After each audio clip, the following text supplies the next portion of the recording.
अभी आगामी जो कार्यक्रम है उसके लिए बुलाना चाहूँगा पूर्ण जी को। पूर्ण जी जांगीर, कृपया आप मंच पर आमंत्रित हैं आज के कार्यक्रम की आगामी जो भी रूपरेखा है और शुरुआत के लिए शानदार तालियों से पूर्ण जी का आप स्वागत करेंगे। वंदे वंदे।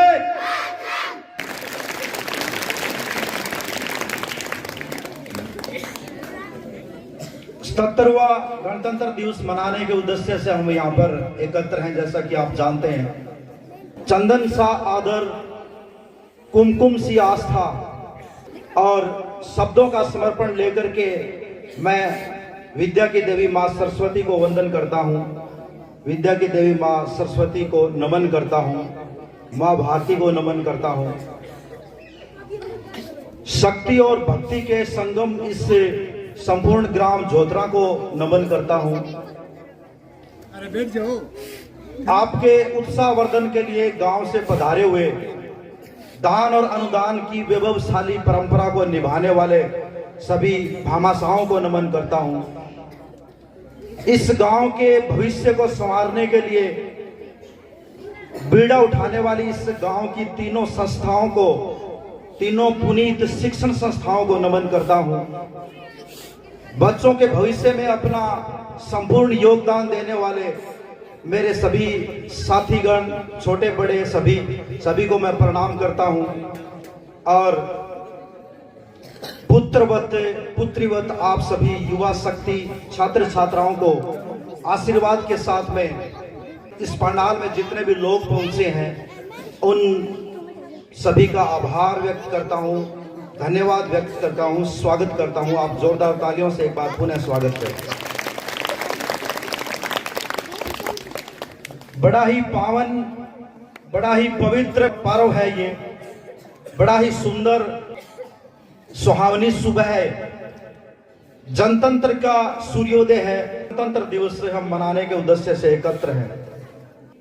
अंग्रेजों का सितम सहते सहते जब इंतहा हो गई थी जुल्मों की, अंग्रेजों ने जब हमारे राजनीतिक क्षेत्र को ही नहीं बल्कि सांस्कृतिक क्षेत्र, सामाजिक ढांचे को नेस्तनाबूद कर दिया था, जब इंतहा हो गई थी जुल्मों की, तब हमारे देश के शहीदों के अदम्य साहस, निस्वार्थ त्याग और प्रेरणादायी बलिदान की बदौलत मिली थी हमें आजादी 15 अगस्त 1947 को। लेकिन उस आजादी के वर्चस्व को बनाए रखने के लिए, उस आजादी के, उस कामयाबी के वर्चस्व को बनाए रखने के लिए जरूरत थी कुछ नियमों की, कुछ कानून की, संविधान की, जिसके लिए बनाया गया विश्व का सबसे बड़ा संविधान, भारतीय संविधान।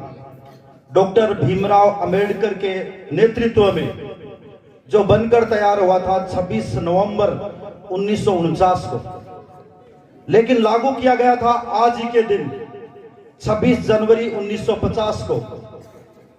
तब से लेकर आज तक हम इसे गणतंत्र दिवस के रूप में मनाते रहे हैं, मना रहे हैं और मनाते रहेंगे। तो आज के इस कार्यक्रम का जो उद्देश्य है, उन शहीदों की शहादत को नमन करना है जिसकी बदौलत हमें आजादी मिली, जिसकी बदौलत हम खुली हवा में सांस लेने के लायक बने। तो आज के कार्यक्रम का पहला उद्देश्य उन शहीदों की शहादत को नमन करना है। दूसरा उद्देश्य, चूंकि भगवान के द्वारा बनाई गई सभी वस्तु एक अपनी स्पेशलिटी के साथ में भगवान ने सबको भेजा है, सब में अलग अलग प्रतिभाएं होती है, कोई पढ़ाई में आगे होता है। आप जितने भी पेड़ पौधे देख रहे हैं सबका आकार अलग है, फूल देख रहे हैं सबका आकार, रंग, रूप और सुगंध अलग होती है। ठीक इसी प्रकार जितने भी बच्चे हैं, कोई पढ़ाई में आगे हो सकता है, कोई अन्य प्रतिभाओं में, तो उन बच्चों को एक मंच उपलब्ध करवाना आज के इस कार्यक्रम का दूसरा प्रमुख उद्देश्य है। वो बच्चे अपनी प्रतिभा का लोहा मनवाए, वो प्रतिभा का प्रदर्शन करके अपने आप को सभ्य समाज का अभिन्न अंग सिद्ध कर सके, ऐसा उसको सुअवसर प्रदान करना आज के इस कार्यक्रम का दूसरा उद्देश्य रहेगा।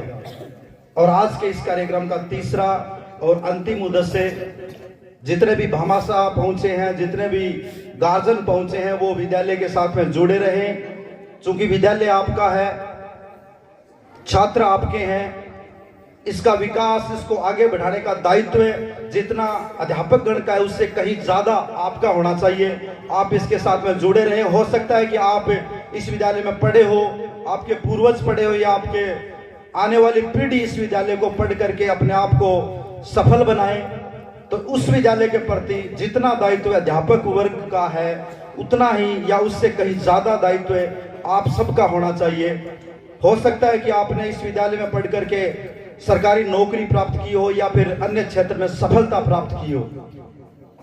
पिछले 1 साल में इस विद्यालय में पढ़े हुए 10 से 11 छात्र सरकारी सेवा में चयनित हुए, ये आप सभी जानते हैं। तो इस विद्यालय की जो ये परंपरा है ये बनी रहे, इसके लिए आप इससे जुड़े रहें, इसके साथ में आप इसका दायित्व निभाते रहें। ऐसा तीसरा उद्देश्य है। जब भी सूखे पत्तों के ऊपर से हमें चलने का मौका मिले तो थोड़ा अदब से, थोड़ा सलीके से, थोड़ा धीरे से चलना चाहिए, क्योंकि हो सकता है कि वो सूखे पत्तों ने कभी चिलचिलाती धूप में हमें छांव प्रदान की हो। तो जिस विद्यालय ने हमें योग्य बनाया है उस विद्यालय के प्रति हमारा दायित्व बना रहना चाहिए। आप सभी गार्जियन का ये इस कार्यक्रम का तीसरा और अंतिम उद्देश्य है, क्योंकि हमारा राष्ट्र प्राचीन मान्यताओं और प्राचीन आदर्शों को संजोए रखने वाली संस्कृति का प्रतीकात्मक परिचय देने वाला राष्ट्र रहा है। और हमारे राष्ट्र की ये अति प्राचीन परंपरा रही है कि हम किसी भी कार्यक्रम का आगाज, किसी भी कार्यक्रम की शुरुआत अपने इष्ट देव की स्तुति के पश्चात करते हैं, ताकि जिस निर्विघ्नता के साथ में ये कार्यक्रम शुरू होने जा रहा है वही उसी निर्विघ्नता के साथ में इस कार्यक्रम का समापन भी हो।